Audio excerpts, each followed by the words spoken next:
era l'unitore del chigliaire.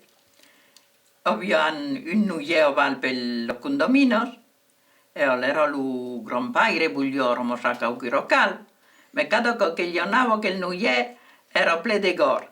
E gli andavo al fucile, ma che aveva riconosciuto che il gor sento l'umunde di lui, mai il fucile, mai lo pudro.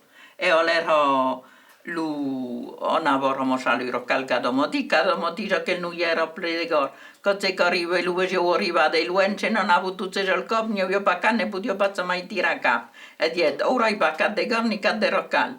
E allora in giù si pensò, lui va a pusedare. E lui si era tombato dello netto, montato sul nuier e l'impegò tutto.